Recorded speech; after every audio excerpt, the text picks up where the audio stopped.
Well, thank you, and thanks for the opportunity. I will talk a little bit about economics, and there have been many other more fascinating topics, but unfortunately everything quite often boils down to economics when it comes to money and financing many ambitions which we all may have.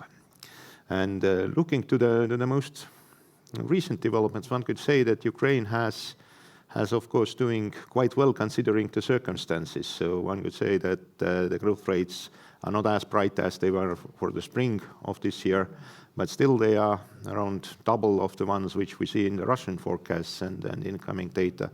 So basically there is a moderation compared with the post-2022 fall and recovery from it, partial recovery unfortunately. But gradually Ukraine is doing better and better, which means that some kind of new normal is obtained. Of course, the Ukraine in terms of the wealth is not as rich as European average. If you compare Ukrainian GDP per person with European ones, they are still 2.5 or 3 times poorer. But what is interesting, of course, and what is going to be quite important in the future is that with such levels like Ukraine, probably the growth rates will remain in the range of 5 to 7%, especially when Ukraine is going to enter EU probably quite soon. It means that the structure of economy and also the level of income is going to change very fast. And by very fast, it means that probably we will see the salary growth rates going to in the range of 10 to 20%, which also means that the wealth is gradually coming in. On the other hand, it also means that if you build economic strategy only on the current circumstances, then one of the potential errors may be that your ambitions are low. So basically, typical country like Ukraine, what I can also give from the Estonian example is that, of course, the first and foremost advantage is relatively low level of labor costs. And now if you imagine that even in Ukraine nowadays the average salary is in the range of 500 euros only, it is indeed low. But if you only exploit the advantage of cheap labor also in the perspective from the next decades from now, then probably you can enter into the something which is called middle income trap. It means that basically by fully betting on labor cost advantage, you can say that the cheap labor costs will bring in and attract certain kind of labor-intensive industries. And for the first decade, it doesn't matter that much. But when the gradual level of salaries will increase, then what country needs is actually the structural change. And this may not happen because you have a very strong lobby of those entrepreneurs who are basically relying on cheap labor. And then the question is whether you surrender these lobbyists and let cheap labor to come in. If the relative income level is already in the range of 50 to 75% of the EU average, then the country becomes quite attractive also for cheap labor coming from abroad. And under such circumstances, very simple recipe to middle income trap is just that you will keep on basically preserving the good old structure of economy, which produces relatively simple things. On the other hand, what you can do is that you will take this salary increase as a catalyst for structural change. Coming from the central bank, we quite often advocate against salary increases because of the competitive advantage which countries usually lose if the labor market is too dynamic. If the salaries increase that fast, then inevitably, gradually, competitiveness will be lost. But if the salary increase is inevitable coming from the lack of skilled labor, which is the case in Ukraine as well as in many other countries in the similar income levels, then inevitably you will end up with the situation that you either allow even cheaper labor to come in or you just need to change structurally. And gradually, some industries will lose their competitive advantage and gradually they will close down. We have quite often telling that there is a textile industry which is gradually basically disappearing because of international competition. There are some branches of very assembly line type of industries, which also may lose competitive advantage. And this is probably something which doesn't happen during the first decade, but if country plans further than 1 decade ahead, then probably it is quite important to take some stance for the quite fast increasing labor costs. One of the things which is quite important for Ukraine is that Ukraine has kept his promises. Notwithstanding the war and related issues, sudden and sometimes very dynamic changes in the situation, they have still followed the program of IMF and the allies who provide money for financing this defense of Ukraine. And when it comes to the necessity of such partners, what is important to note is that gradually, when the time goes by, this money is not anymore essential. What is even more important than those billions of euros or dollars is actually the oversight. So for local politicians, it's much more easier to rely on the recommendations conditional on some amounts of funding coming from abroad. It's actually happening in private sector all the time, because countries which are not very reliable, they usually have higher risk premiums, not only in the government sovereign bond markets, but also in the private equity markets and stock exchanges. So it costs money to violate commitments. Whereas when it comes to IMF, what is even more important than this commitment device is actually all kinds of technical aid and knowledge to rely on. And it's two-way exchange, because Ukraine is now very prominent actually in terms of experience during the crisis times. And the crisis, to learn from the experience of Ukraine, doesn't necessarily mean only war. We probably in the future have more and more all kinds of civil crises, cyber attack on the electric power plant, or basically some kind of malfunctioning of the communication networks.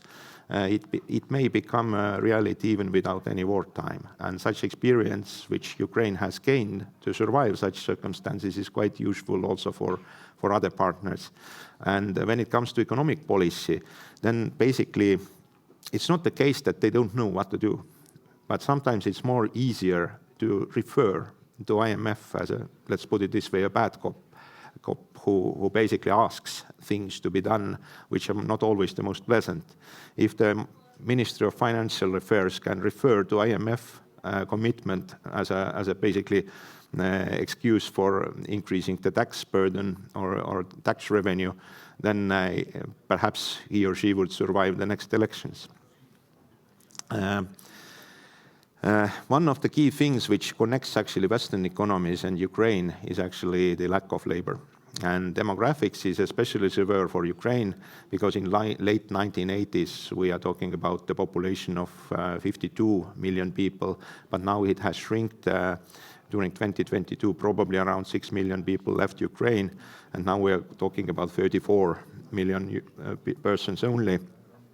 And given the structure of population and very low birth rates already before 2022, it's inevitable that basically the lack of skilled persons will be the key driver of increase in the salaries, like I told you before. But basically this is almost uniform. So in all sectors, lack of skilled labor remains a key issue, a key constraint for further development. And how one can solve this is only one way. You may increase, and you definitely need to increase productivity. And productivity increase doesn't necessarily come only from innovating the current production processes, but also by changing the structure of economy. And gradually, the structure of economy also in Ukraine is becoming a little bit more biased towards the services industry, which usually dominates the other sectors. Specifically for Ukraine, probably the share of agriculture remains almost double of the usual 4% or 3%. And this is the advantage of Ukraine, because they have a lot of very generous soil where they can really gain competitiveness. Another thing which helps quite a bit is to increase capital intensity in production. And especially at the times when the capital becomes more and more affordable, Ukraine is also gaining in terms of using more skilled labor who are using also more skilled and sophisticated machinery. So in this regard, this capital intensity in production can partially substitute cheap labor advantage. And one could even say that considering the level of automation nowadays, probably the future for the next decade is not as inevitably biased towards the fact that we are just exporting some production processes to the countries where labor is cheaper and probably also the environmental standards are cheaper. This kind of dimension of globalization can be to some extent substituted by the fact that nowadays we can automate much more production processes at home, and to some extent in some industries it means that we just substitute more and more expensive people and more and more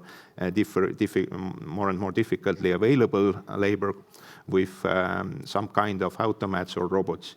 And this may actually change the future in this regard, that we do not necessarily need to rely on the rather hypocritical way that we just outsource things to the countries and we don't care how they produce it, and the main thing is that they can do it cheaper. And this automation to some extent can change the usual narrative of globalization and provide more additional insights for making even the current production processes still possible in the countries with much more expensive labor costs. And as I mentioned already, what has happened in Ukraine during the last decade mostly is the fact that the services sector have reached almost the levels which we have seen also in Estonia. So more than half of the economy is related to services when it comes to gross value added.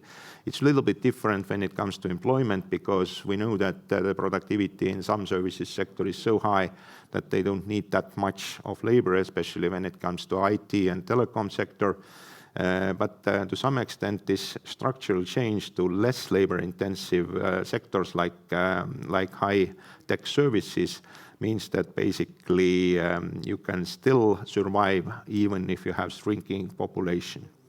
And another thing which is quite important here is also the fact that when it comes to IT services, it requires much higher skill levels.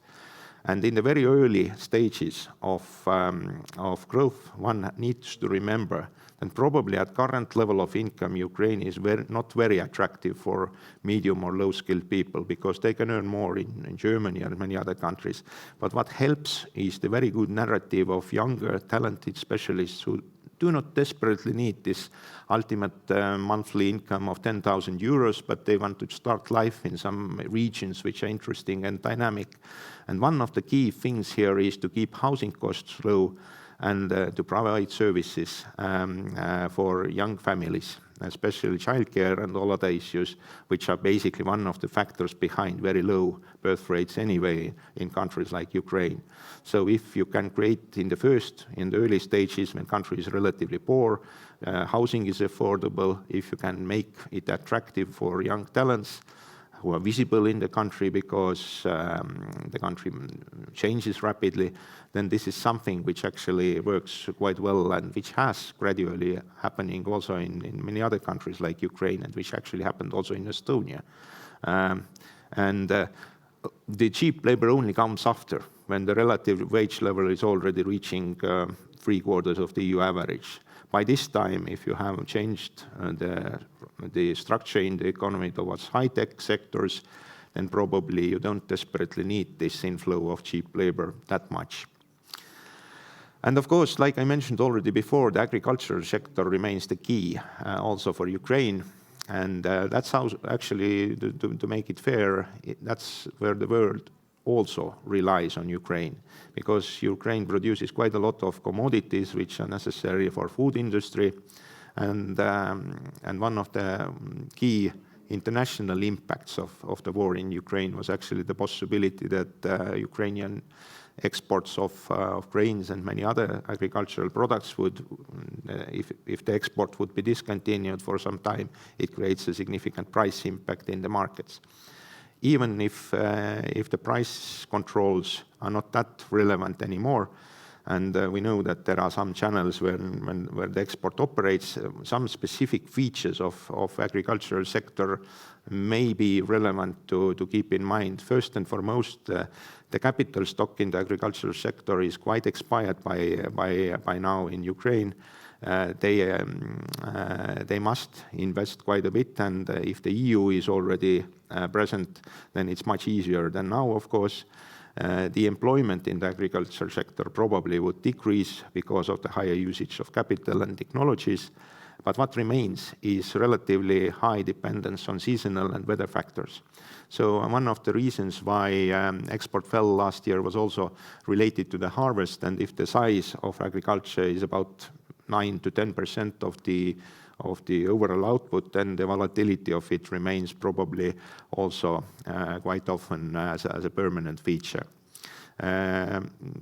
To offset highly volatile agricultural sector, one could easily say that you need certain financial instruments which could provide insurance against very significant changes in the supply and also prices, highly volatile prices.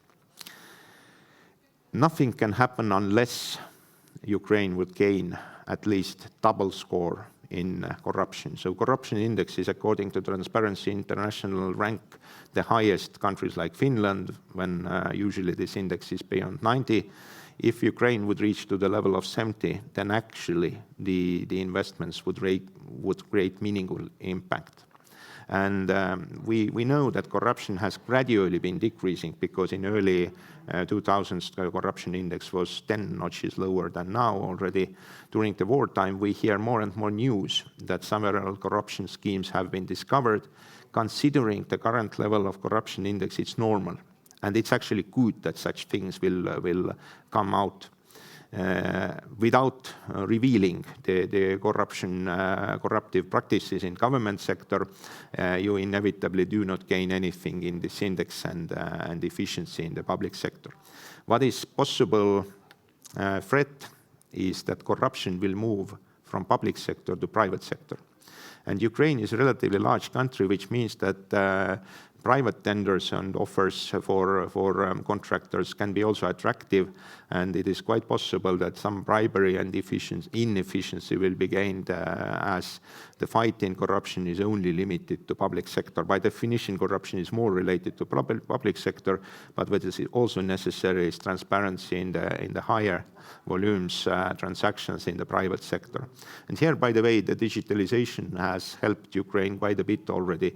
They have already created very transparent and efficient environment for public procurement, and such things which become more and more the usual tool set for any government have been developed in Ukraine at high speed during the most recent years.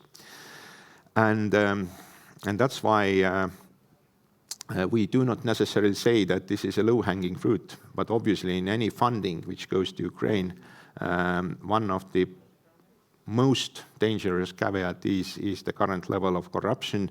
And it's not necessarily that too many units or too many euros have been basically used without any effect, but it's more about the overall reputation, and which is even more important. So it's the reputation which enables governments of Europe to provide funding for Ukraine.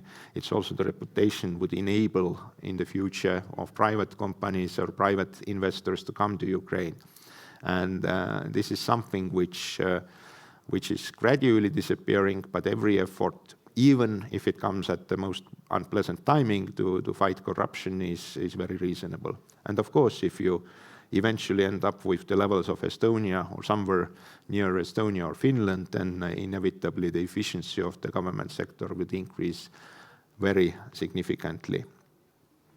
And some features which are also important to keep in mind is that the gradual convergence towards the EU may also at some point of time mean that they, also in Ukraine, may consider introduction of euro, which is more or less part of the package nowadays for the new members. Currently, Ukraine has been practicing exchange rate regime, which is a kind of flexible inflation targeting under the volatile exchange rate. What it means is that it was also one of the conditions set by the IMF that you do not necessarily need to chase this 5% inflation target. Anytime you need to be a little bit more in terms of reasonable, in terms of managing the exchange rate, not too many interventions, but to keep it more or less in the stable environment, because if the exchange rate is overly volatile, then it creates additional impact also to import prices and to inflation itself.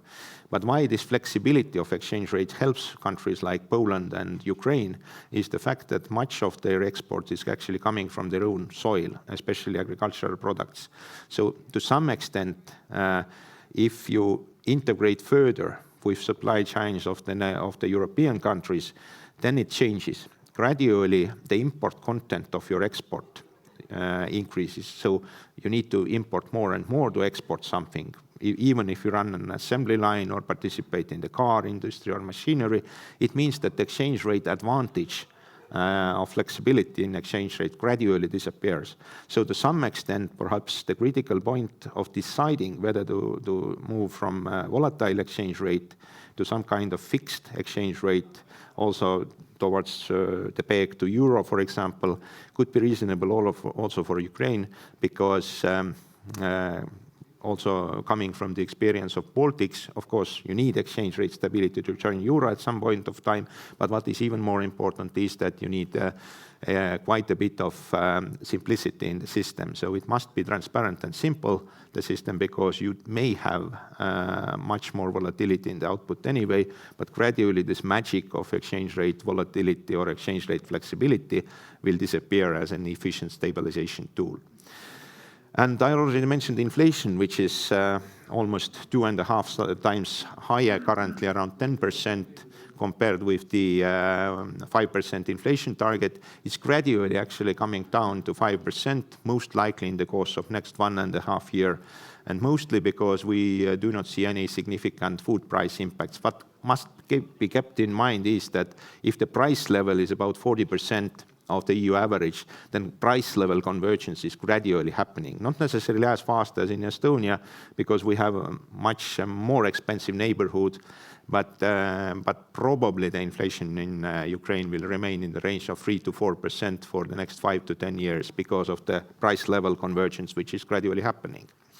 And last but not least, we need to remember also that the funding is critical for Ukraine for the coming half year.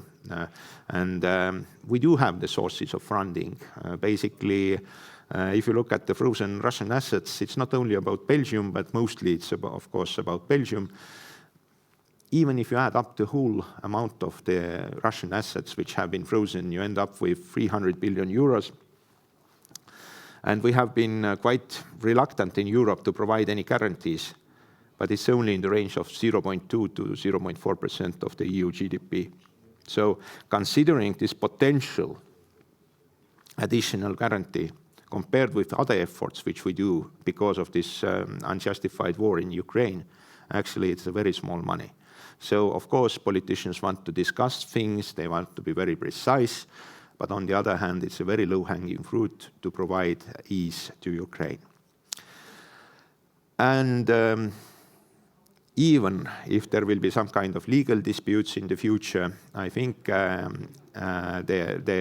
joint efforts and joint ventures to provide such guarantees would join even more Western countries and European Union countries to help Ukraine further. And this financing gap, of course, remains a key issue, and it's very conditional on the continuation of war. We don't know how long it lasts. So we always think that it happens, the war will be ending somewhere in the middle of next year, but it has been a moving target for us. But hopefully at some point of time there is a victory, and European countries will join forces. And last but not least, this is the opera house in Lviv, which I walked by this summer when I was delivering some cars to Ukrainian forces. And I would say that it was my first occasion to visit Ukraine, Western Ukraine, which was a kind of safe area in July. But I really would like to come back to Ukraine very soon, because I would recommend it to almost every Estonian when there will be a peace. Then you need to remember that very nice chocolate shop is just on your left-hand side if you stand in front of the National Opera. Thank you.